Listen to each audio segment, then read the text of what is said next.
Hier, je suis partie avec mes enfants au parc de résidence des retraités.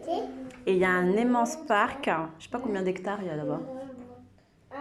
Il y a combien d'hectares? Je sais pas moi. Peut-être, je sais pas combien, mais il y a un immense parc. D'ailleurs, je vous montre toujours des images de ce parc avec un petit étang et tout. Mais Mais hier, il y avait une mamie qui dit il faut mettre le masque ici, c'est obligatoire. Alors que d'habitude, on y va, on met jamais de masque, même quand c'était la période obligatoire partout et tout ça. Mais comme c'est un parc et que tout le monde se prend l'air et tout, donc on le met pas.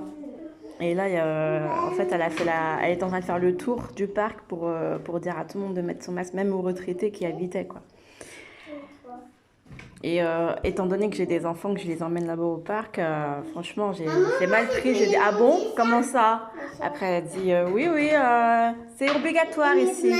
Et après, il y a une autre dame qui m'a expliqué que si jamais si jamais il y en a un qui a le Covid, tout le monde pouvait se le refiler, etc. Et j'ai dit, mais si c'est comme ça, on vient plus dans votre parc alors. Parce que vu que c'est un parc maintenant qui est censé être public, mais comme il y a la résidence retraitée, donc voilà, ils considèrent que c'est leur parc à eux. Et puis après, j'ai rajouté en septembre, il y aura des nourrissons, il y aura des enfants qui viendront dans votre établissement, parce qu'après, la mairie a décidé que l'établissement de retraités sera coupé en deux. Enfin, pas coupé en deux, mais qu'ils intégrera une salle pour faire de la crèche pour enfants. Donc, ils pourront prendre, je pense, 30 enfants comme ça.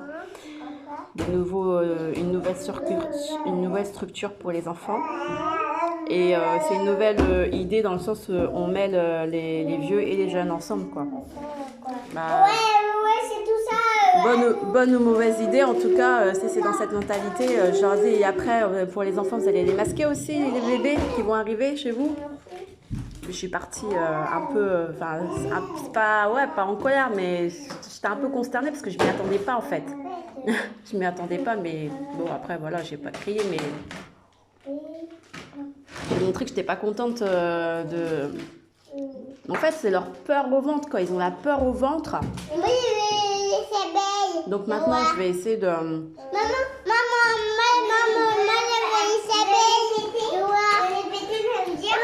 les abeilles. De m'y prendre autrement.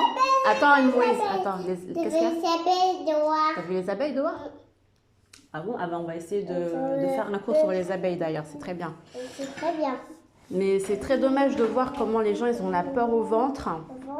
Et derrière, je sais pas.